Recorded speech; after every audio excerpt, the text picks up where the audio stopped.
بسم الله الرحمن الرحيم.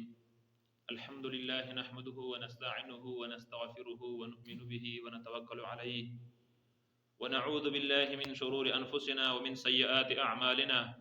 من يهده الله فلا مضل له ومن يضلله فلا هادي له ونشهد أن لا إله إلا الله وحده لا شريك له ونشهد أن سيدنا مولانا محمدا عبده ورسوله. سامعین گرامی، آج ایک موضوع سے پھر ہمیں بیان کرنے کا موقع ملا ہے. جو موضوع چل رہی تھی وہ قبر کے حوالے سے اور آخرت کے حوالے سے. ایک واقعہ لکھا گیا ہے. کمیل رضی اللہ عنہ اور امیر المؤمنین خلیفہ چہارم حضرت علی کرم اللہ وجہہ کے بارے میں کمیل رضی اللہ عنہ کہتے ہیں کہ میں ایک مرتبہ حضرت علی المرتضی رضی اللہ عنہ کے ساتھ جا رہا تھا. جنگل میں پہنچے تو ایک مقبرے کی طرف حضرت علی رضی اللہ عنہ متوجہ ہوئے اور فرمایا، اے مقبرہ والو،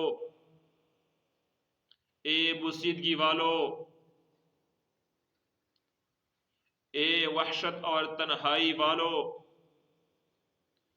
کیا خبر ہے، کیا حال ہے؟ پھر ارشاد فرمایا کہ ہماری تو حال یہ ہے کہ آپ کے چلے جانے کے بعد اموال تقسیم ہو گئے، اولاد یتیم ہو گئی، بیویوں نے دوسرے خاون کر لیے. یہ تو ہماری خبر ہے، کچھ اپنا بتاؤ. اس کے بعد میرے طرف متوجہ ہو کر فرمایا، کمیل، اگر ان لوگوں کو کہنے کی اجازت ہوتی اور یہ بول سکتے تو یہ لوگ جواب میں یہ کہتے کہ بہترین توشہ تقوی ہے. اور فرمایا پھر رونے لگے کہ اے کمیل، قبر اعمال کا صندوق ہے اور موت کے وقت بات معلوم ہو جاتی ہے.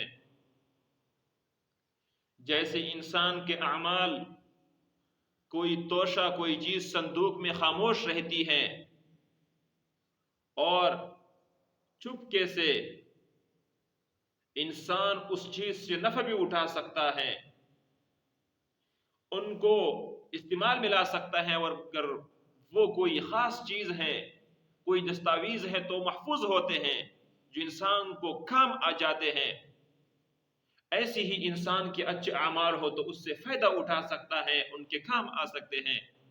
ہمیں چاہیے کہ ہم اپنے قبر جیسا صندوق اس کو اتنا اچھا بنائے، اتنا پرمزین بنائے کہ اپنے اعمال وہاں پر انسان کو نہ والد کام آئے گا، نہ بیوی بچے، نہ بہن بھائی، نہ والدہ اور والد، نہ بیٹے، کچھ بھی نہیں سوائے اپنے اعمال کے.